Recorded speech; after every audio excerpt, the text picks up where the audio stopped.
Hello friends, मैं हूं मंजू माली और आप सभी का स्वागत है मेरे यूट्यूब चैनल प्रताप स्टडीज़ में। दोस्तों, इस वीडियो में हम बात करने वाले हैं आरपीएससी फर्स्ट ग्रेड एग्जाम में पूछे गए साइकोलॉजी, पेडागोजी और आईसीटी से संबंधित क्वेश्चंस की। पिछले वीडियो में हमने 150 क्वेश्चन डिस्कस करे थे। यदि वह वीडियो आपने नहीं देखा हो तो प्लीज़ ज़रूर देखें, वह वीडियो आपके लिए काफ़ी हेल्पफुल रहेगा। इस वीडियो में हम 90 क्वेश्चन डिस्कस करने जा रहे हैं, तो चलिए शुरू करते हैं। फर्स्ट पेपर हम ले रहे हैं म्यूज़िक का, जो 7 जनवरी 2020 को हुआ था। इसमें 91 से लगाकर 120 तक साइकोलॉजी और पेडागोजी से संबंधित क्वेश्चन पूछे गए थे। पहला क्वेश्चन है क्वेश्चन नंबर 91। निम्नलिखित में से कौन सा अभिक्रमित अनुदेशन उच्च स्तर की कक्षाओं के लिए उपयोगी है? अभिक्रमित अनुदेशन के बारे में सबसे पहले बताया था BF स्किनर ने। यहाँ पूछा गया है उच्च स्तर की कक्षाओं के लिए कौन सा उपयोगी है, तो यहाँ रहेगा ऑप्शन नंबर 2 सही आंसर रहेगा, शाखीय अभिक्रमित अनुदेशन। रेखीय अभिक्रमित अनुदेशन दिया है स्किनर ने, शाखीय अभिक्रमित अनुदेशन दिया है नॉर्मन ए क्राउडर ने। एक और रहता है अवरोही अभिक्रमित अनुदेशन या फिर मैथमेटिक्स अभिक्रमित अनुदेशन, जिसे दिया है गिलबर्ट ने। यह आंसर रहेगा ऑप्शन नंबर 2, शाखीय अभिक्रमित अनुदेशन उच्च स्तर की कक्षाओं के लिए उपयोगी है। Question number 92। निम्नलिखित में से क्या थर्स्टन के समूह तत्व का सिद्धांत का एक तत्व नहीं है? शाब्दिक योग्यता, शब्द प्रवाह, तार्किक योग्यता और प्रतीकात्मक योग्यता। थर्स्टन ने अपने समूह तत्व सिद्धांत में कुल 7 प्राथमिक क्षमताएं या योग्यताएं दी थी। उनमें से शाब्दिक योग्यता, शब्द प्रवाह और तार्किक योग्यता सभी थर्स्टन के समूह तत्व सिद्धांत में सम्मिलित है, जबकि प्रतीकात्मक योग्यता इस सिद्धांत में सम्मिलित नहीं है। ऑप्शन नंबर 4 सही आंसर रहेगा। Question number 93। निम्नलिखित में से क्या एक सृजनात्मकता का तत्व नहीं है? यानी सृजनात्मकता की विशेषता पूछी है। ऑप्शन 1 है उत्पादकता, ऑप्शन 2 है प्रवाह, ऑप्शन 3 है लोचशीलता, ऑप्शन 4 है मौलिकता। यहाँ ऑप्शन नंबर 1 जो है उत्पादकता सृजनात्मकता की विशेषता में नहीं आता है। Question number 94। निम्नलिखित में से किसने अधिगम को व्यवहार के परिणाम स्वरूप व्यवहार में परिवर्तन कहा है? अधिगम की ये परिभाषा किसने दी है? अधिगम की यह परिभाषा दी है गिलफोर्ड ने। गिलफोर्ड के अनुसार व्यवहार द्वारा व्यवहार में परिवर्तन ही अधिगम है। Question number 95। निम्नलिखित में से क्या अधिगम स्थानांतरण का एक प्रकार नहीं है? ऑप्शन 1 एक पक्षीय, 2 है द्विपक्षीय, ऑप्शन 3 है लंबात्मक, ऑप्शन 4 है बहुपक्षीय। अधिगम स्थानांतरण के प्रकारों में बहुपक्षीय प्रकार का कोई अधिगम स्थानांतरण नहीं है। एक पक्षीय, द्विपक्षीय और लंबात्मक तीनों ही अधिगम स्थानांतरण के प्रकार हैं। Question number 96। निम्नलिखित में से सभी मैस्लो के आवश्यकता सिद्धांत से संबंधित है, सिर्फ एक को छोड़कर। आध्यात्मिक आवश्यकताएं, नंबर 2 है सुरक्षा आवश्यकताएं, नंबर 3 है शारीरिक आवश्यकताएं, नंबर 4 है आत्मसम्मान आवश्यकताएं। मैस्लो ने अपने आवश्यकता के पदानुक्रमिक सिद्धांत में 5 आवश्यकताएं बताई थी। सुरक्षा की आवश्यकताएं, आत्मसम्मान की आवश्यकताएं, शारीरिक आवश्यकताएं, आत्मसिद्धि की आवश्यकताएं। यहाँ ऑप्शन नंबर 1 जो है आध्यात्मिक आवश्यकताएं जो है मैस्लो के आवश्यकता सिद्धांत से संबंधित नहीं है।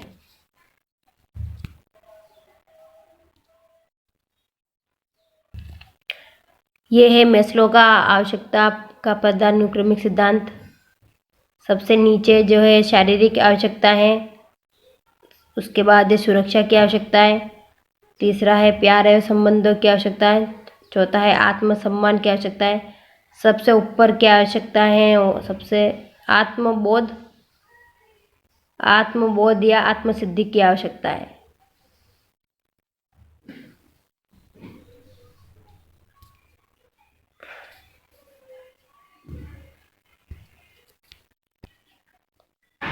अगला क्वेश्चन है क्वेश्चन नंबर 97। रक्षा युक्तियों का प्रयोग सामान्यतः एक व्यक्ति डैश मन से करता है। रक्षा युक्तियों का संबंध है अचेतन मन से। रक्षा युक्तियों का प्रयोग सामान्यतः एक व्यक्ति अचेतन मन से करता है। ऑप्शन नंबर 1 सही आंसर रहेगा।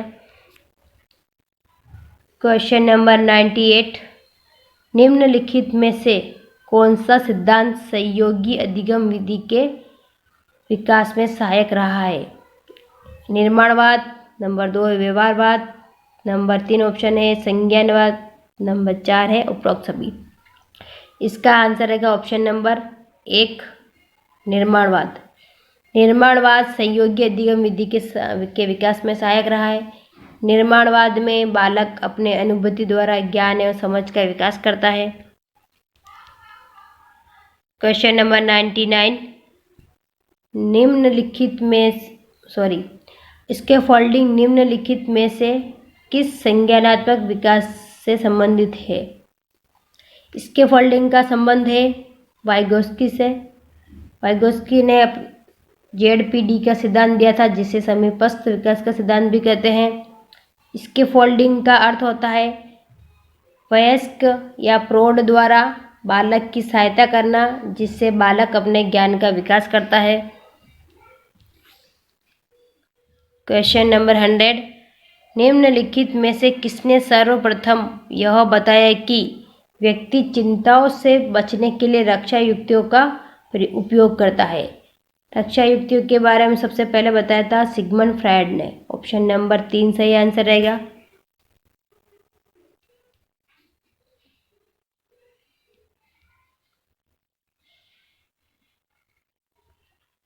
Question number 101। अपने आप को यह समझाना कि मैं अपने पड़ोसी से ज़्यादा भाग्यशाली हूँ, यह किस प्रकार की रक्षा युक्ति है?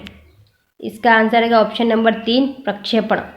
प्रक्षेपण में व्यक्ति अपना जो कमी है दूसरों पर थोपता है, जिससे उसे सुख का अनुभव होता है। प्रत्यावर्तन में बालक या व्यक्ति जो है अपने पुराने आदतों में चला जाता है, यानी किशोर द्वारा घुटनों के बल चलना। सामाजिक तुलना कोई रक्षा युक्ति नहीं है। क्षतिपूर्ति में किसी कमी को पूरा करने के लिए किसी क्षतिपूर्ति का प्रयोग किया जाता है, जैसे कम हाइट वाली बालिका का हील पहनना। यह आंसर रहेगा ऑप्शन नंबर 3 प्रक्षेपण द्वारा व्यक्ति जो है अपना आरोप दूसरों पर थोप पर सुख का अनुभव करता है, यानी अपने पड़ोसी से वो कहता है अपने पड़ोसी से भाग्यशाली हूँ, वो अपनी कमी को छुपा रहा है।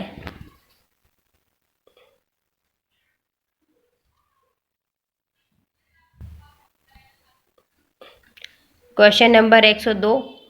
बालक में वृद्धि एवं विकास का अध्ययन करने के लिए सर्वाधिक उपयुक्त विधि निम्नलिखित में से कौन सी है? वृद्धि एवं विकास का अध्ययन करने के लिए सबसे अधिक उपयुक्त विधि है विकासात्मक विधि। ऑप्शन नंबर 4 सही आंसर रहेगा। अगला क्वेश्चन है क्वेश्चन नंबर 103। एक बालक की मानसिक आयु यदि 5 वर्ष तथा वास्तविक आयु 4 वर्ष है तो बालक की बुद्धिलब्धि क्या होगी? बुद्धिलब्धि का सूत्र होता है मेंटल एज यानी मानसिक आयु अपॉन वास्तविक आयु इंटू 100। यहाँ मानसिक आयु दी गई है 5 वर्ष, वास्तविक आयु है 4, यानी बुद्धिलब्धि रहेगी यहाँ पर 125। ऑप्शन नंबर 4 सही आंसर रहेगा। Question number 104। जीन प्याजे के अनुसार निम्नलिखित में से किस अवस्था में बालक में अमूर्त चिंतन एवं तार्किक योग्यताओं का विकास होता है? अमूर्त चिंतन के बारे में पूछा गया है, तो अमूर्त चिंतन का संबंध होता है औपचारिक संक्रियात्मक अवस्था से। यह क्वेश्चन पिछले वीडियो में भी आया था।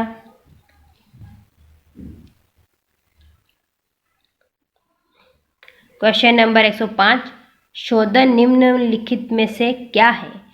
ऑप्शन 1 है जब चेतना के व्यवहार अर्धचेतन में प्रतीत होते हैं। ऑप्शन 2 है जब व्यक्ति कलात्मक एवं रचनात्मक कार्यों के प्रति अपनी ऊर्जा को निर्देशित करता है।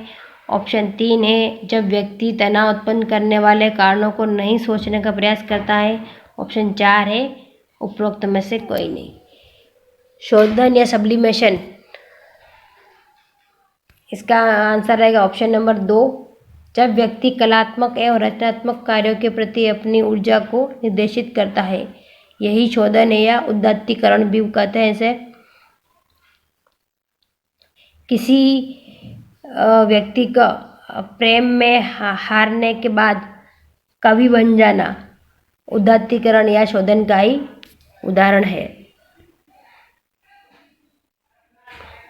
क्वेश्चन नंबर 106, बहुबुद्धि सिद्धांत के जनक के रूप में निम्नलिखित में से किसे जाना जाता है?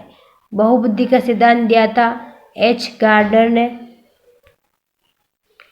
पिछले वीडियो के किसी एक पेपर में एच गार्डनर और जे गार्डनर दोनों ऑप्शन में दिए गए थे और यही क्वेश्चन पूछा गया था। इसका आंसर रहेगा एच गार्डनर। क्वेश्चन नंबर 107, सामाजिक रचनावाद के जनक के रूप में निम्नलिखित में से किसे जाना जाता है? सामाजिक रचनावाद के जनक के रूप में जाना जाता है वाइगोस्की को। वाइगोस्की के अनुसार बालक सामाजिक वातावरण में भली प्रकार से सीखता है।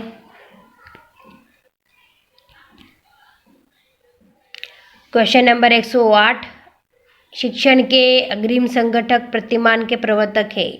शिक्षण के अग्रिम संगठक यानी एडवांस ऑर्गेनाइजर मॉडल के प्रवर्तक है डेविड पी आशुबेल। यह क्वेश्चन कई बार रिपीट हो चुका है। पिछले वीडियो के कम से कम 2 या 5 पेपर में से 2 पेपर में रिपीट हुआ था, अब तीसरी बार यह रिपीट हो चुका है। निम्नलिखित में से कौन सा शिक्षण प्रतिमान सूचना प्रक्रिया शिक्षण प्रतिमान के अंतर्गत नहीं सम्मिलित नहीं किया जाता है? ऑप्शन नंबर 1 जूरिस्प्रूडेंशियल प्रतिमान। ऑप्शन 2 है पूछताछ प्रशिक्षण प्रतिमान। ऑप्शन 3 है आशुबेल का अग्रिम संगठक प्रतिमान। ऑप्शन 4 है आगमन चिंतन प्रतिमान। यह आंसर रहेगा ऑप्शन नंबर 1 जूरिस्प्रूडेंशियल प्रतिमान जो है शिक्षण प्रतिमान के सूचना प्रक्रिया शिक्षण प्रतिमान में सम्मिलित नहीं है। आधुनिक शिक्षण प्रतिमान में चार प्रकार दिए गए हैं। सूचना प्रक्रिया शिक्षण प्रतिमान, दूसरा है सामाजिक अंतःक्रिया प्रतिमान, चौथा है वैयक्तिक प्रतिमान, तीसरा है वैयक्तिक प्रतिमान, चौथा है व्यवहारिक प्रतिमान। सूचना प्रक्रिया प्रतिमान में जो है पूछताछ प्रशिक्षण आशुबेल का अग्रिम संगठक का प्रतिमान, हिल्दा ताबा का आगमन चिंतन प्रतिमान सम्मिलित है। जूरिस्प्रूडेंशियल प्रतिमान जो है सामाजिक अंतःक्रिया प्रतिमान में सम्मिलित होता है।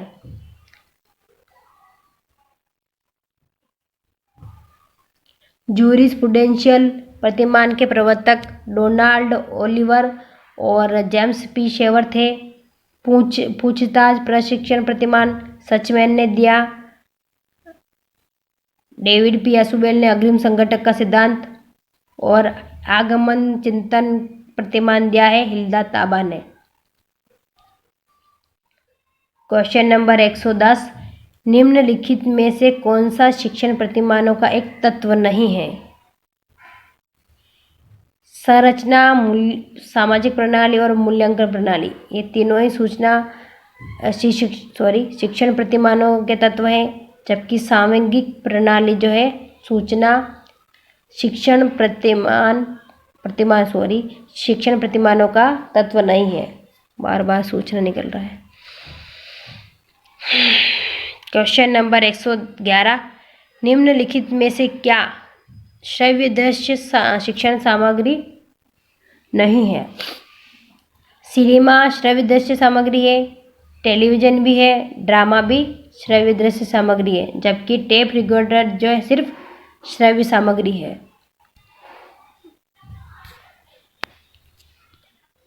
क्वेश्चन नंबर 112, निम्नलिखित में से किस एक को छोड़कर सभी संप्रेषण के घटक है?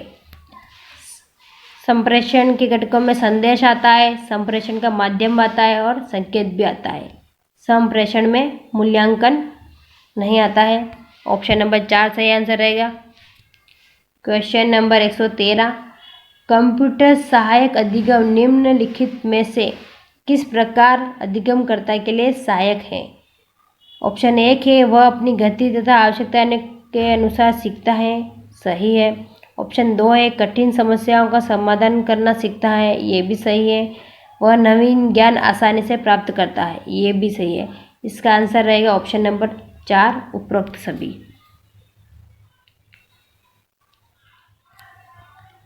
क्वेश्चन नंबर 114, लिनक्स तथा माइक्रोसॉफ्ट विंडोज़ निम्न में से किसके उदाहरण हैं? लिनक्स, माइक्रोसॉफ्ट विंडोज़ जो है सिस्टम सॉफ्टवेयर के उदाहरण है। ऑप्शन नंबर 1 सही आंसर रहेगा। क्वेश्चन नंबर 115, केलर प्लान को निम्न प्रकार से जाना जाता है। ऑप्शन ए 1 है कार्य विश्लेषण, ऑप्शन 2 है अनुदेशन की व्यक्तिगत प्रणाली, ऑप्शन 3 है अनुदेशन प्रारूप, ऑप्शन 4 है उपरोक्त में से कोई नहीं। इसका आंसर रहेगा ऑप्शन नंबर 2 अनुदेशन की व्यक्तिगत प्रणाली।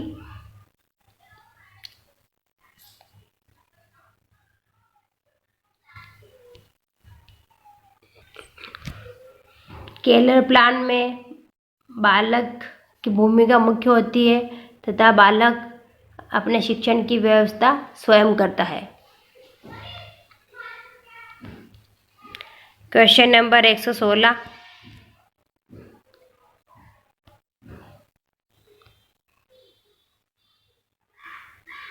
क्वेश्चन नंबर 116, कोहलबर्ग निम्नलिखित में से किसके लिए जाने जाते हैं?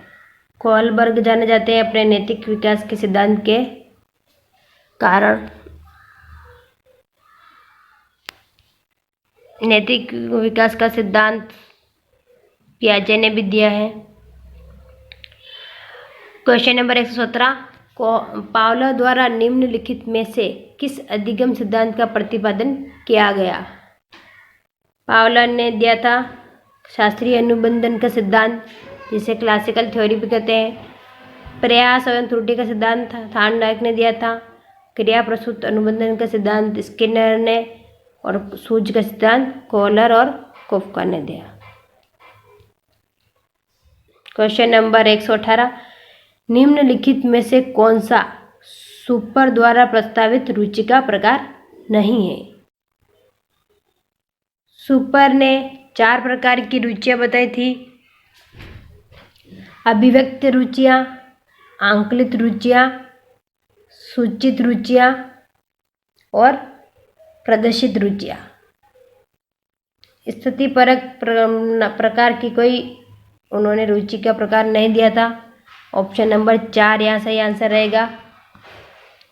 अभिव्यक्त रुचियां, आंकलित रुचियां, सूचित रुचियां और प्रदर्शित रुचियां। क्वेश्चन नंबर 119, निम्नलिखित में से क्या एक टेलीविजन चैनल है जो कि मानव संसाधन विकास मंत्रालय भारत सरकार द्वारा शैक्षिक उद्देश्यों की पूर्ति के लिए शुभारंभ किया गया? इसका आंसर रहेगा option number 2 Swayamprabha.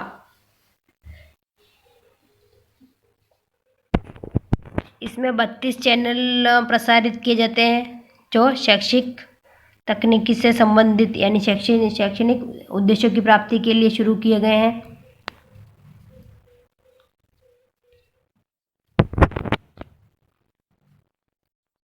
Question number 120 इस पेपर का लास्ट क्वेश्चन है। परंपरागत शिक्षण के साथ ऑनलाइन डिजिटल मीडिया को जोड़कर संचालित की जाने वाली शिक्षण प्रक्रिया को निम्नलिखित में से किस नाम से जाना जाता है? इसका आंसर है ऑप्शन नंबर 2 मिश्रित अधिगम, जिसे ब्लेंडेड लर्निंग भी कहते हैं। इसमें क्लासरूम टीचिंग के साथ ऑनलाइन क्लास भी आयोजित की जाती है। ऑप्शन नंबर 2 सही आंसर रहेगा।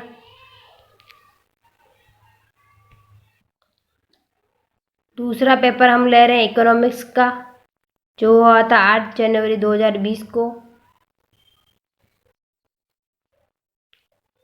इसका पहला क्वेश्चन है क्वेश्चन नंबर 98। सीखने की प्रक्रिया का क्रम क्या है? सीखने की प्रक्रिया में सबसे पहले आएगा अभिप्रेरक, सी वाला सिर्फ एक ही ऑप्शन है, तो ऑप्शन नंबर 3 यहाँ सही रहेगा। ऑप्शन नंबर 3 में सी अभिप्रेरक सबसे पहले, उसके बाद आएगा विभिन्न अनुक्रियाएं, फिर तीसरा आएगा बाधाएं, चौथा है सफल प्रयत्न और लक्ष्य। यानी अभिप्रेरक, अनुक्रिया, बाधा, सफल प्रयत्न और लक्ष्य, ये सीखने की प्रक्रिया का क्रम रहेगा। सबसे पहले अभिप्रेरक, लास्ट में लक्ष्य।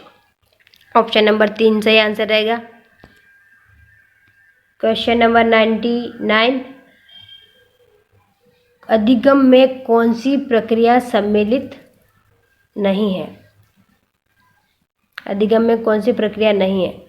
ऑप्शन नंबर 1 है व्यवहारगत परिवर्तन, सही है। ऑप्शन 2 है जीवन पर्यंत संचालित प्रक्रिया। ऑप्शन 3 है परिपक्वन से व्यवहार परिवर्तन। ऑप्शन 4 है अभ्यास व अनुभव द्वारा सीखना। परिपक्वन द्वारा व्यवहार में परिवर्तन अधिगम में सम्मिलित नहीं है। ऑप्शन नंबर 3 सही आंसर रहेगा। अगला क्वेश्चन है क्वेश्चन नंबर 100। व्यक्ति तब तक नहीं सीख सकता जब तक वह तत्पर न हो, यह किसने कहा है? यह कथन दिया है थार्नडाइक ने। थार्नडाइक ने मुख्य और गौण नियम दिए थे, जिसमें से मुख्य नियमों में प्रभाव का नियम, तत्परता का नियम और अभ्यास के नियम। तत्परता के नियम के आधार पर ही उन्होंने यह कथन दिया है। Question number 101। अधिगम को प्रभावित करने वाले कारकों में से कौन सा कारक अधिगमकर्ता से संबंधित है? नंबर 1 है ऑप्शन शिक्षक का मानसिक स्वास्थ्य और समायोजन स्तर। ऑप्शन 2 है अधिगमकर्ता की उपलब्धि, अभिप्रेरणा का स्तर। ऑप्शन 3 है शिक्षक की विषय पर पारंगतता। ऑप्शन 4 है अधिगम अनुभव की प्रकृति। यहाँ अधिगमकर्ता के बारे में पूछा गया है, यानी बालक के बारे में, तो ऑप्शन नंबर 2 सही रहेगा। अधिगमकर्ता की उपलब्धि, अभिप्रेरणा का स्तर अधिगम को प्रभावित करने वाले कारकों में सम्मिलित है। ऑप्शन 1 है ये शिक्षक से संबंधित है। ऑप्शन 3 भी शिक्षक से संबंधित है। ऑप्शन 4 भी अधिगम अनुभवों की प्रकृति, यह भी शिक्षक से संबंधित है। Question number 102। निम्नलिखित में से प्रभावी शिक्षक की विशेषता क्या है? पहले अधिगमकर्ता के बारे में पूछा गया था, इस क्वेश्चन में शिक्षक की विशेषता पूछी है। ऑप्शन 1 है विद्यार्थियों को आवंटित कार्य की सावधानीपूर्वक जांच करना, बिल्कुल सही। ऑप्शन 2 है छात्रों को शिक्षण अधिगम प्रक्रिया में भाग लेने हेतु अभिप्रेरित करना, यह भी सही है। अत्यधिक सूचना ये कक्षा पर नियंत्रण करना। यहाँ पे पूछा गया है सबसे सिर्फ एक विशेषता बतानी है, तो ऑप्शन नंबर 2 सही रहेगा। छात्रों को शिक्षण अधिगम प्रक्रिया में भाग लेने हेतु अभिप्रेरित करना। ऑप्शन 1 भी सही है, पर सिर्फ एक को हमें यहाँ पर चुनना है, तो ऑप्शन नंबर 2 ही सही आंसर रहेगा।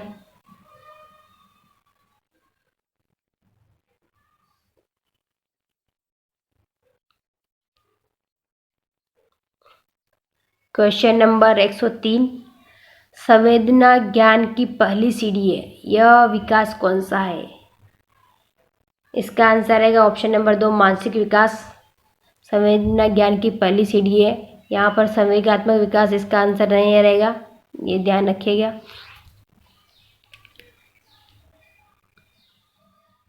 क्वेश्चन नंबर 104, निम्नलिखित में से किशोरावस्था के सामाजिक विकास को प्रभावित करने वाला वातावरण संबंधी कारक कौन सा है? संवेग, बुद्धि और शारीरिक ढांचा, तीनों ही व्यक्तिगत कारक है, जबकि जो साथी समूह का प्रभाव है वह वातावरण संबंधी कारक में आता है। ऑप्शन नंबर 3 सही आंसर रहेगा। क्वेश्चन नंबर 105, कोहलबर्ग के नैतिक विकास के सिद्धांत के अनुसार निम्नलिखित में से कौन सी अवस्था पश्च पारंपरिक स्तर के अंतर्गत सम्मिलित की जाती है? कोहलबर्ग ने 3 अवस्थाएं दी थी, तीन स्तर दिए थे, परंपरागत, पूर्व परंपरागत स्तर और तीसरा है पश्च परंपरागत स्तर। इन तीनों अवस्थाओं में इनकी उप अवस्थाएं दी थी। टोटल 6 अवस्थाएं हैं। परंपरागत या पूर्व परंपरागत कहते हैं जिसे, उसमें आता है पूर्व परंपरागत स्तर में आता है बाहरी सत्ता पर आधारित और व्यक्ति केंद्रित। परंपरागत में आता है अंतर्वैयक्तिक संबंध और सामाजिक व्यवस्था। पश्च परंपरागत स्तर में आता है सामाजिक अनुबंधन, व्यक्तिगत अधिकारों पर आधारित और सार्वभौमिक नीति संबंध सिद्धांतों पर आधारित नैतिक चिंतन। यहाँ पे पश्च का ही पूछा गया तो पश्च में आएगा ऑप्शन नंबर 3, सामाजिक अनुबंधन एवं व्यक्तिगत अधिकारों पर आधारित। यह पश्च पारंपरिक या परंपरागत स्तर में आता है। क्वेश्चन नंबर 106, बालक के विकास की वह कौन सी अवस्था है? बालक के विकास की वह कौन सी अवस्था है जिसमें संवेगात्मक व्यवहार में आंधी या तूफान सी गति होती है? ऑप्शन नंबर 3, किशोरावस्था को तूफान की अवस्था भी कहते हैं। ऑप्शन यही सही आंसर रहेगा, ऑप्शन नंबर 3। क्वेश्चन नंबर 107, पियाजे के सिद्धांत के अनुसार संज्ञानात्मक विकास की मूर्त संक्रियात्मक अवस्था का समय काल क्या है? ऑप्शन 1 है जन्म से 2 वर्ष, इसको इंद्रिय गामक अवस्था या संवेदी गामक अवस्था कहते हैं। ऑप्शन 2 है 2 से 7 वर्ष तक की अवस्था को पूर्व संक्रियात्मक अवस्था कहते हैं। ऑप्शन 3 है 7 से 11 वर्ष की अवस्था को मूर्त संक्रियात्मक अवस्था कहते हैं। 11 से अधिक की अवस्था को औपचारिक संक्रियात्मक अवस्था कहते हैं। यहाँ मूर्त के बारे में पूछा था, ऑप्शन नंबर 3 सही आंसर रहेगा। 7 से 11 वर्ष की अवस्था को मूर्त संक्रियात्मक अवस्था कहते हैं। क्वेश्चन नंबर 108, कबूतर को एक निश्चित संख्या में सही प्रतिक्रिया करने पर प्रशिक्षक द्वारा पुरस्कार देना किस प्रकार का पुनर्बलन आयोजन कहलाता है? इसका आंसर रहेगा ऑप्शन नंबर 3, निश्चित अनुपात पुनर्बलन आयोजन। या निश्चित संख्या के बारे में पूछा गया है तो निश्चित अनुपात पुनर्बलन आयोजन सही आंसर रहेगा। यदि निश्चित समय कहा जाता तो निश्चित अंतराल पुनर्बलन आयोजन सही होता।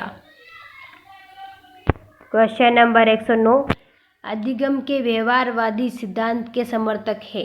इसका आंसर रहेगा ऑप्शन नंबर 2, थार्नडाइक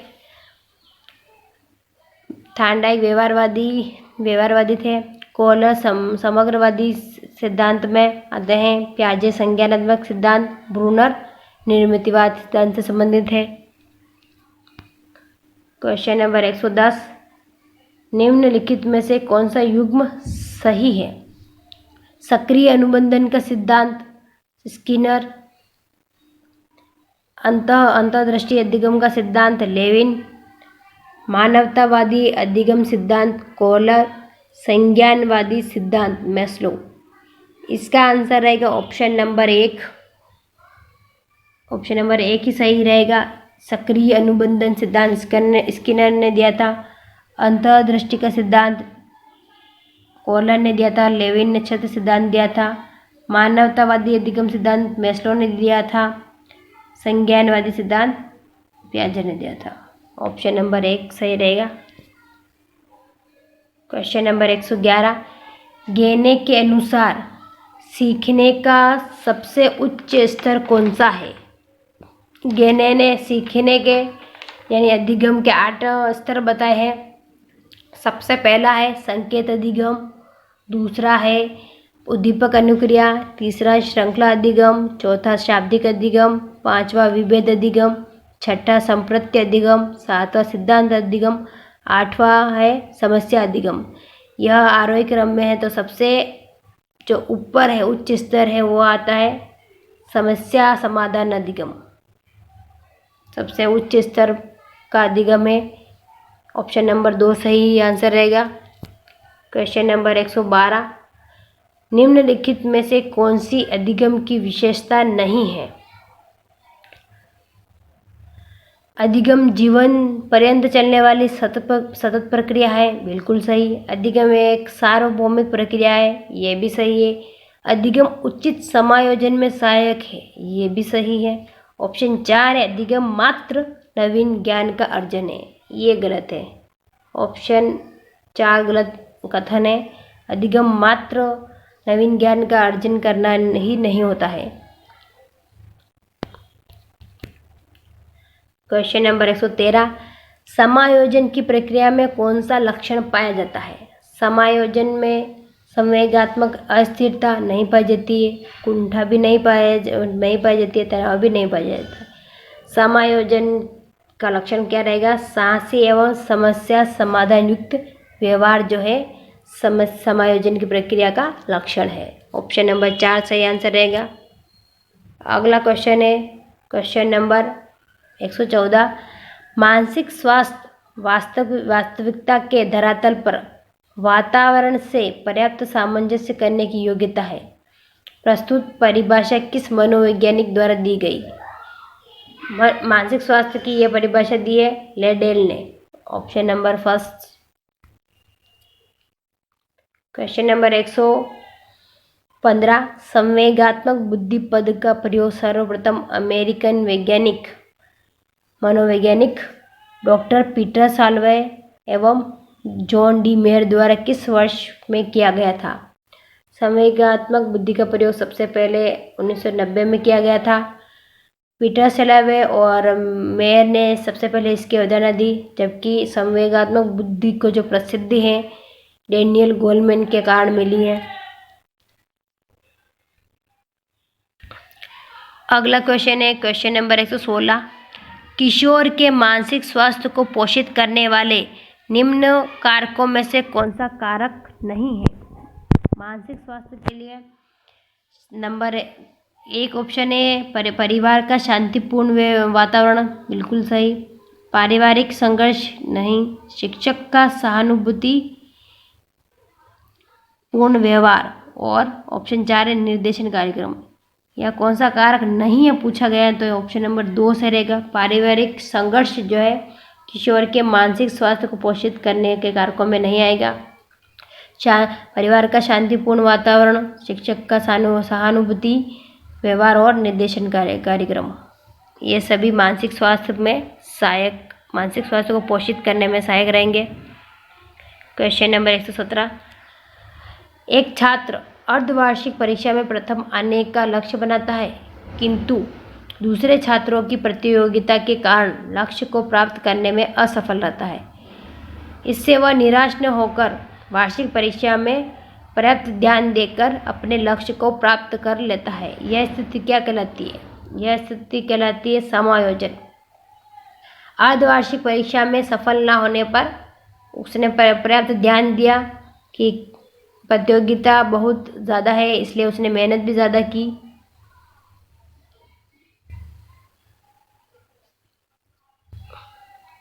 स्थिति को देखकर उसका यह समायोजन उसकी सफलता का कारण रहा।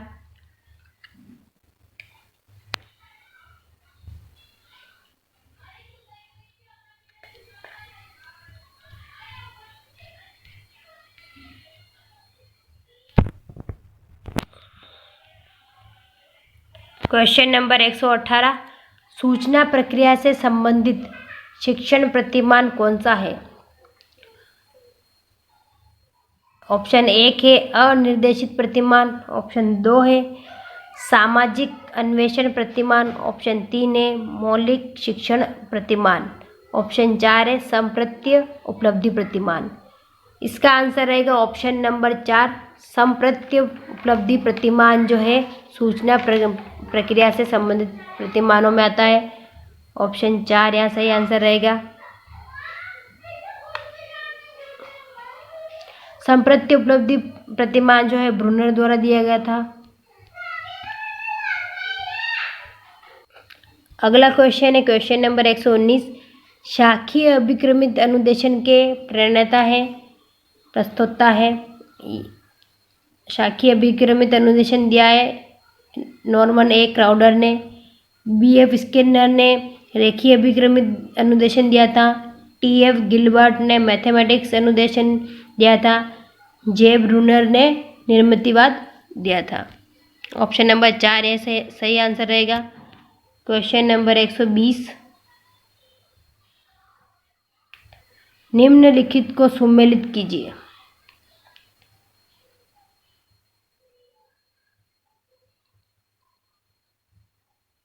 ग्राफिक सामग्री मानचित्र से संबंधित है, 1 का 2 रहेगा, यानी इसका जो आंसर रहेगा ऑप्शन नंबर 2 ही रहेगा, क्योंकि फर्स्ट में 2 सिर्फ एक ही ऑप्शन में है। ग्राफिक सामग्री जो मानचित्र से संबंधित है, प्रक्षेपित सामग्री स्लाइड है, त्रिआयामी सामग्री मॉडल्स, और डिस्प्ले बोर्ड सामग्री आएगी बुलेटिन बोर्ड। ऑप्शन नंबर 2 सही आंसर रहेगा।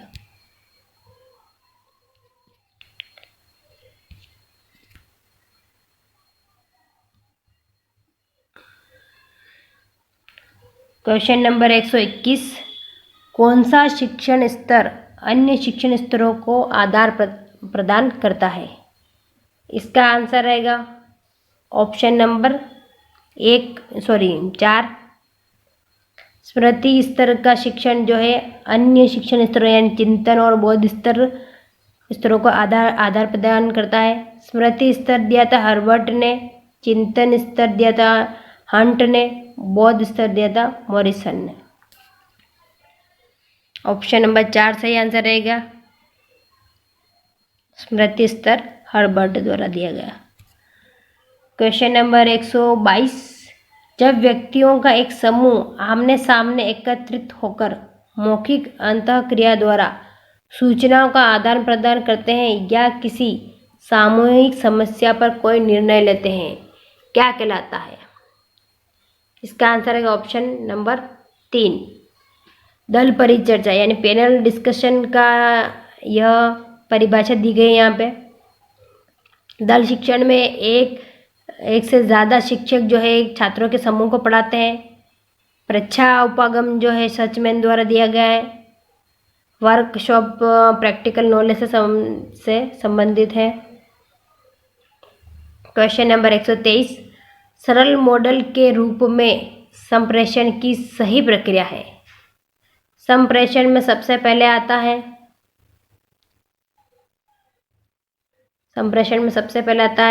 संप्रेषण का स्रोत, फिर संदेश का माध्यम, फिर संदेश का प्राप्तकर्ता और पृष्ठपोषण यानी फीडबैक। यानी इसका सही क्रम रहेगा ऑप्शन नंबर 3, संप्रेषण स्रोत, माध्यम, प्राप्तकर्ता और पृष्ठपोषण। ऑप्शन नंबर 3 सही आंसर रहेगा।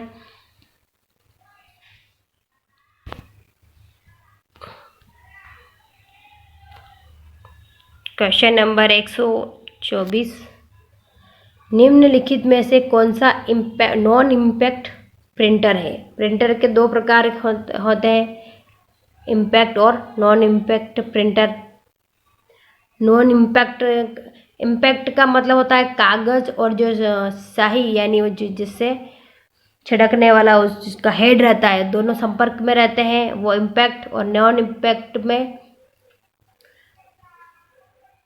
कागज और जो स्याही का हेडर होता है वो संपर्क में नहीं रहते हैं। या नॉन इम्पैक्ट के बारे में पूछा गया तो लेज़र प्रिंटर नॉन इम्पैक्ट का उदाहरण है।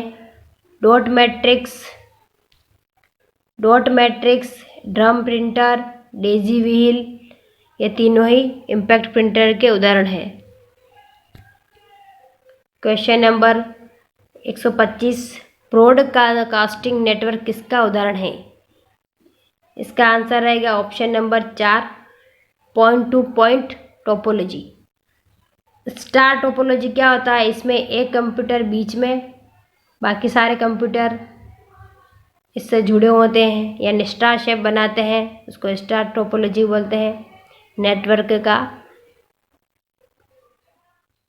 बस टोपोलॉजी में सारे कंप्यूटर एक ही तार द्वारा जुड़े रहते हैं,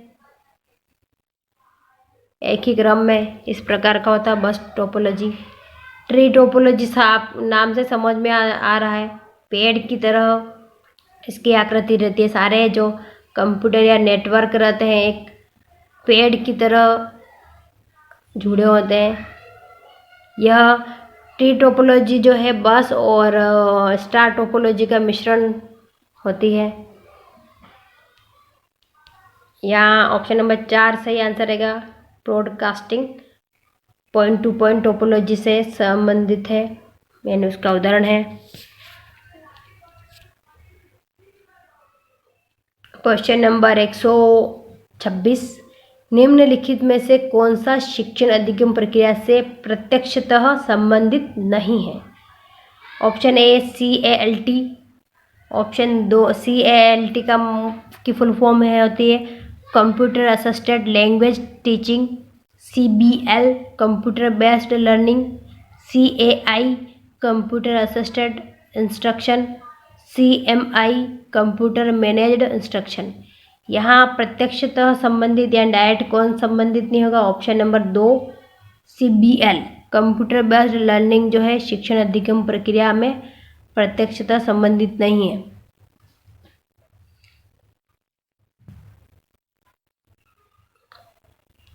अगला क्वेश्चन है क्वेश्चन नंबर 127, इस पेपर का लास्ट क्वेश्चन है। निम्नलिखित में से कौन सा ICT का पाठ्य सहगामी उपयोग है? शिक्षकों का वेतनमान तैयार करना, ऑप्शन 2 है स्कूल पत्रिका प्रकाशन, ऑप्शन 3 है परिणाम व रिपोर्ट बनाना, ऑप्शन 4 है पाठ्य योजना निर्माण। यहाँ पाठ्य सहगामी का उपयोग पूछा है, उपयोग है तो ऑप्शन नंबर 2 है स्कूल पत्रिका प्रकाशन जो है पाठ्य सहगामी में उपयोगी है। शिक्षकों का वेतनमान, परिणाम व रिपोर्ट बनाना और पाठ्य योजना, ये तीनों ही शिक्षकों के कार्य से संबंधित है। ऑप्शन नंबर 2 जो है ICT का उपयोग है स्कूल पत्रिका प्रकाशन।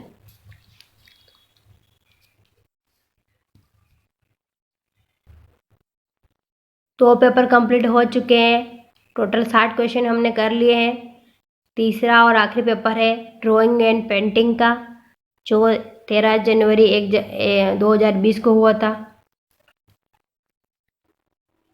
इसका पहला क्वेश्चन है क्वेश्चन नंबर 88, सूची 1 का सूची 2 से मिलान कीजिए और नीचे दिए कूट से सही उत्तर का चयन कीजिए।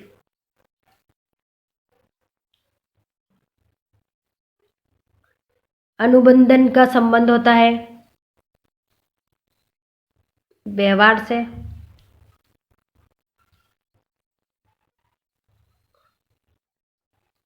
अनुबंधन का संबंध है व्यवहार से। ऑप्शन नंबर 1 और 3 में डी दिया है। प्रशिक्षण का संबंध है कौशल से। ए का डी, बी का ए का डी है, बी का ए है, तो ऑप्शन नंबर 3 जो है सही आंसर रहेगा। अनुदेशन का संबंध है ज्ञान से, प्रतिपादन का विश्वास से। ए का डी, बी का ए, सी का सी ही रहेगा और प्रतिपादन है बी, विश्वास से। ऑप्शन नंबर 3 सही आंसर रहेगा। क्वेश्चन नंबर 89, शिक्षण के संबंध में निम्न में से कौन सा आश्रित चर कहलाता है? आश्रित चर रहेगा छात्र, स्वतंत्र चर आता है शिक्षक। ऑप्शन नंबर 2 सही आंसर रहेगा। क्वेश्चन नंबर 90, निम्न में से कौन सा शिक्षण व्यवहार परंपरागत संगठन का सिद्धांत कार्य केंद्रित पर आधारित है? कार्य केंद्रित यानी शिक्षक केंद्रित आधारित होगा एक तंत्रीय शिक्षण व्यवहार। ऑप्शन नंबर 1 सही रहे आंसर रहेगा।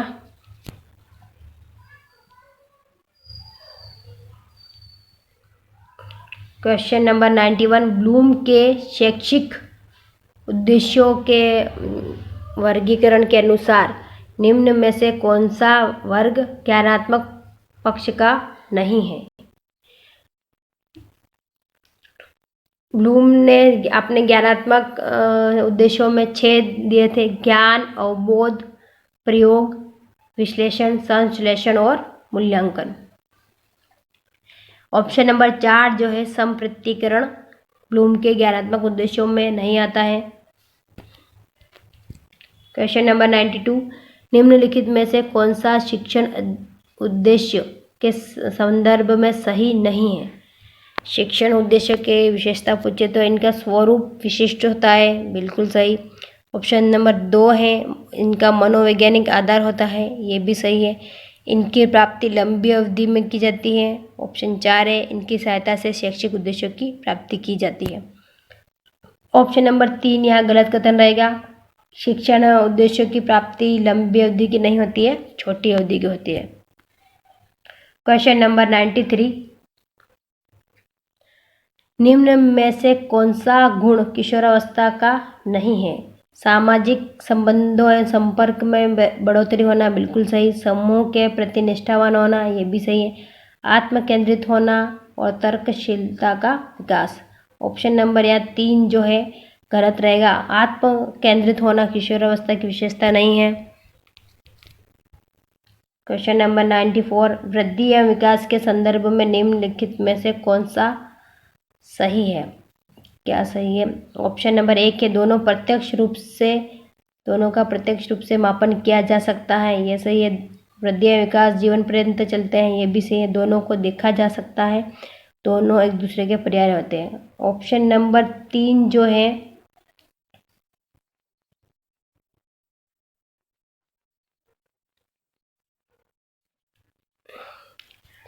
ऑप्शन नंबर 3 दोनों सही है ना, दोनों को देखा जाए वृद्धि या विकास में, यानी वृद्धि और विकास दोनों को देखा जा सकता है। किसी भी बालक में क्या चेंजेस हो रहे हैं हम उसको देख सकते हैं।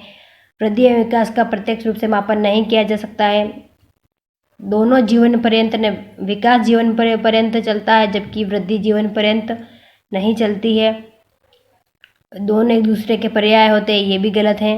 यहाँ सही पूछा तो सही सिर्फ एक ही है, दोनों को देखा जा सकता है।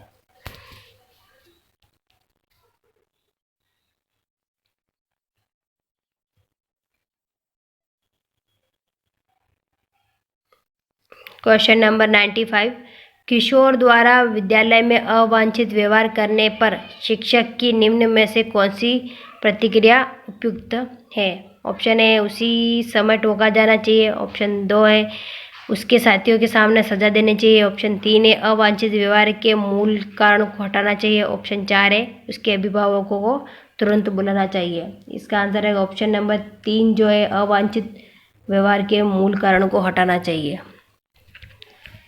क्वेश्चन नंबर 96, निम्न में से नैतिक विकास के तत्व कौन से हैं? ऑप्शन नंबर 1 सामवेगिक तत्व।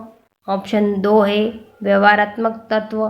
ऑप्शन 3 है संज्ञानात्मक तत्व। ऑप्शन 4 है सभी विकल्प सही है। यह आंसर है ऑप्शन नंबर 4 सामवेगिक तत्व, व्यवहारात्मक तत्व और संज्ञानात्मक तत्व। ये तीनों ही नैतिक विकास के तत्व है। क्वेश्चन नंबर 97, प्याजे के अनुसार निम्न में से किस अवस्था में वस्तुनिष्ठता एवं वास्तविकता की भूमिका बढ़ जाती है? ऑप्शन ए संवेदी पेशीय अवस्था, ऑप्शन 2 है प्राक संक्रियात्मक अवस्था, ऑप्शन 3 है ठोस संक्रिया की अवस्था, ऑप्शन 4 है औपचारिक संक्रिया की अवस्था। वस्तुनिष्ठता और वास्तविकता की भूमिका ठोस संक्रिया की अवस्था यानी मूर्त संक्रियात्मक अवस्था में बढ़ जाती है। ठोस संक्रियात्मक अवस्था को मूर्त संक्रियात्मक अवस्था भी कहते हैं। यह 7 से लेकर 12 वर्ष तक होती है। क्वेश्चन नंबर 98, भारत में किस आयु वर्ग के बालक द्वारा किए गए अपराध को बाल अपराध कहा जाता है? ऑप्शन नंबर 4 सही रहेगा। 18 वर्ष से कम वर्ष के बालकों को बाल अपराध की श्रेणी में लिया जाता है। किशोरावस्था से संबंधित मनोविश्लेषणात्मक सिद्धांत के प्रतिपादक कौन है? मनोविश्लेषणात्मक सिद्धांत दिया था सिगमंड फ्रायड ने। ऑप्शन नंबर 3 सही आंसर रहेगा। क्वेश्चन नंबर 100, निम्नलिखित में से कौन शिक्षण प्रतिमान के आधारभूत तत्व है? उद्देश्य, सामाजिक प्रणाली, संरचना और मूल्यांकन और समर्थन प्रणाली।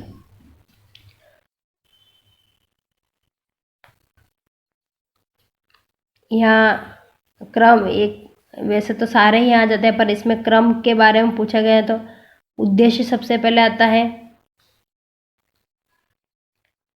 फिर संरचना, फिर सामाजिक प्रणाली, फिर समर्थन। मूल्यांकन, वैसे तो इसमें सारे ही तत्व जो है ये शिक्षण प्रतिमान के तत्व हैं। बोर्ड ने इसका आंसर 1 दिया है, ACBD। उद्देश्य, संरचना, समर्थन प्रणाली, उद्देश्य, संरचना, सामाजिक प्रणाली और समर्थन प्रणाली। मूल्यांकन लास्ट में आता है। यहाँ सिर्फ 4 तत्वों के बारे का 4 तत्वों का ही क्रम पूछा गया है, इसलिए क्या रहेगा। बाकी उद्देश्य, संरचना, सामाजिक प्रणाली, समर्थन प्रणाली और मूल्यांकन, इसका क्रम रहता है। ऑप्शन नंबर 1 सही आंसर रहेगा। क्वेश्चन नंबर 101, निम्न में से कौन सा समूह प्रक्षेपित सामग्री का है? प्रक्षेपित सामग्री में film strip, slide, OHP, transparency और ओपेक प्रोजेक्टर, ये सभी आते हैं। तो ऑप्शन नंबर 2 सही आंसर रहेगा। क्वेश्चन नंबर 102, अग्रिम व्यवस्था शिक्षण प्रतिमान के प्रतिपादक हैं। ये क्वेश्चन फिर से रिपीट हो गया है। पिछले पेपर में अग्रिम संगठक लिखा गया था, इसमें पूछा गया अग्रिम व्यवस्था। इंग्लिश में इसका एक ही रहता है, एडवांस ऑर्गेनाइजर मॉडल। अग्रिम व्यवस्था शिक्षण प्रतिमान डेविड P. आसुपेल ने दिया था। इसे उच्च संगठक का सिद्धांत, अग्रिम संगठक व्यवस्था सिद्धांत और एडवांस ऑर्गेनाइजर मॉडल भी कहते हैं। ऑप्शन नंबर 2 सही आंसर रहेगा। क्वेश्चन नंबर 103, निम्नलिखित में से किस श्रव्य दृश्य सामग्री का उपयोग प्रत्यय अधिगम में सहायक है? प्रत्यय अधिगम, यहाँ पूछा गया है श्रव्य दृश्य सामग्री। ऑडियो विजुअल, रेडियो श्रव्य है, रेखाचित्र दृश्य है, भाषा प्रयोगशाला जो है श्रव्य है। प्रतिमान जो है दृश्य श्रव्य यानी मॉडल दृश्य श्रव्य दोनों में आता है। ऑप्शन नंबर 3 सही आंसर रहेगा। क्वेश्चन नंबर 104, चलना, भाव भंगिमा, आवाज में उतार चढ़ाव, श्रव्य दृश्य क्रम में बदलाव निम्न में से किस शिक्षण कौशल के घटक हैं? इसका आंसर रहेगा ऑप्शन नंबर 3, उद्दीपन भिन्नता में के ये सारे घटक हैं। क्वेश्चन नंबर 105, निम्न में से कौन सी प्राथमिक स्मृति युक्ति है? प्राइमरी मेमोरी में आता है रैम, CD रैम, रोम, हार्ड डिस्क और पेन ड्राइव ये सेकेंडरी मेमोरी में आते हैं। रैम को वोलेटाइल मेमोरी भी कहते हैं, यानी अस्थायी मेमोरी भी कहा जाता है। क्वेश्चन नंबर 106, निम्न में से कौन सा एप्लीकेशन सॉफ्टवेयर है? विंडोज़, यूनिक्स और लाइनेक्स तीनों ही सिस्टम सॉफ्टवेयर है, जबकि वेब ब्राउज़र जो है एप्लीकेशन सॉफ्टवेयर है। ऑप्शन नंबर 2 सही आंसर रहेगा। क्वेश्चन नंबर 107, क्वेश्चन नंबर 107 को बोर्ड ने डिलीट कर दिया गया था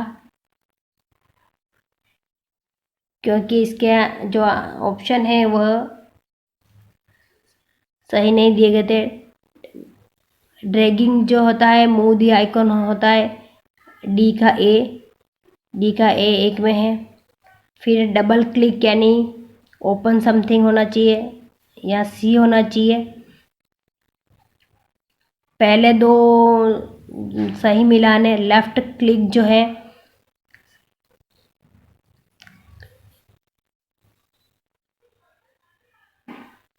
लेफ्ट क्लिक आता है सेलेक्ट आइकन में, और राइट क्लिक आता है कंटेंट मेन्यू में। यानी यहाँ पे जो है सही मिलान ही गलत दिया गया है, इसलिए इस क्वेश्चन को बोर्ड ने डिलीट कर दिया था। क्वेश्चन नंबर 108, निम्नांकित में से किसे कंप्यूटर का मस्तिष्क कहा जाता है? कंप्यूटर का मस्तिष्क CPU को कहते हैं।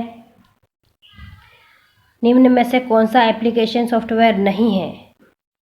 ऑपरेटिंग सिस्टम जो है सिस्टम सॉफ्टवेयर है, बाकी वर्ड प्रोसेसर, एंटीवायरस प्रोग्राम और रेल रिजर्वेशन सिस्टम ये तीनों ही एप्लीकेशन सॉफ्टवेयर है। क्वेश्चन नंबर 110, बच्चों की सक्रिय व्यस्तता को सुनिश्चित करने के लिए आप निम्नलिखित में से किसे महत्व देंगे? प्रश्न पूछना, वाद विवाद, सिद्धांत के लिए चिंतन करना। ऑप्शन 4 है सभी विकल्प सही। इसका आंसर है ऑप्शन नंबर 4 सभी विकल्प सही है।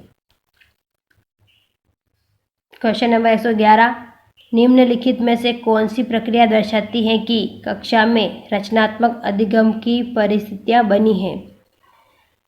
संदर्भीकरण, सहयोग, संज्ञानात्मक सभी विकल्प सही है। इसका आंसर भी रहेगा ऑप्शन नंबर 4 सही सभी विकल्प सही है।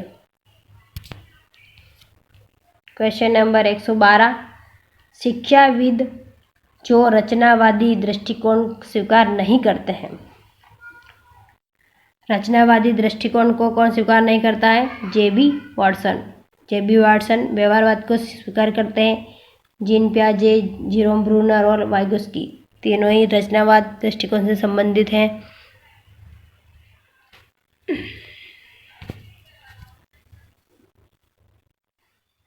क्वेश्चन नंबर 113, समूह के नेता होने के नाते संस्था प्रधान से क्या अपेक्षाएं हैं? स्टाफ एवं छात्रों से दूरी बनाकर रखे, बिल्कुल गलत।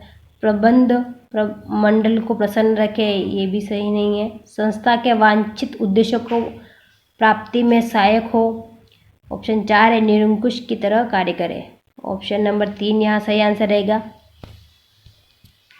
क्वेश्चन नंबर 114, एक अनुकूल समय सारणी बनाते समय निम्न में से किसे महत्व नहीं दिया जाता है? विद्यालय के प्रकार को, सरकारी नियम एवं अधिनियम को। ऑप्शन 3 है कठोरता को। ऑप्शन 4 है विषय के अपेक्षित महत्व एवं कठिनता स्तर को। यहाँ ऑप्शन नंबर 3 सही रहेगा। कठोरता को समय सारणी बनाते समय महत्व नहीं दिया जाता है। क्वेश्चन नंबर 115, वर्तमान में सामाजिक एवं संवेगी अधिगम के तहत किशोरों से संबंधित कौन से कार्यक्रम आयोजित किए जाते हैं? ऑप्शन 1 है नैतिक शिक्षा। ऑप्शन 2 है हिंसा निवारण। ऑप्शन 3 है विद्यालय अनुशासन। ऑप्शन 4 है सभी विकल्प सही है। इसका आंसर है ऑप्शन नंबर 4 सभी विकल्प सही है। क्वेश्चन नंबर 116, फायरवॉल क्या करता है? यह कार्य नियंत्रण प्रणाली लगाता है। ऑप्शन 2 कॉन्फिडेंशियलिटी लगाता है, ऑप्शन 3 है ऑथेंटिसिटी लगाता है, ऑप्शन 4 है इंटीग्रिटी लगाता है। इसका आंसर रहेगा ऑप्शन नंबर 3 ऑथेंटिसिटी लगाता है। फायरवॉल बताता है कौन सा सही है या गलत है, यानी कितना वह मानक है। क्वेश्चन नंबर 117 इस पेपर और इस वीडियो का लास्ट क्वेश्चन है। क्वेश्चन नंबर 117 किशोरों द्वारा संवेगों की अभिव्यक्ति सामाजिक परिस्थितियों की उपयुक्तता के अनुकूल करना दर्शाता है। यानी सामाजिक परिस्थितियों के अनुकूल अगर किशोर व्यवहार कर रहा है तो वह क्या होगा, उसको कहेंगे हम संवेगी परिपक्वता। ऑप्शन नंबर 2 सही रहेगा। हमने 3 पेपर डिस्कस किए हैं, हर एक पेपर में 30 क्वेश्चन थे, यानी हमारे 90 क्वेश्चन कंप्लीट हो चुके हैं। अगले वीडियो में हम 90 क्वेश्चन और डिस्कस करेंगे। यदि यह वीडियो आपको अच्छा लगा हो तो प्लीज़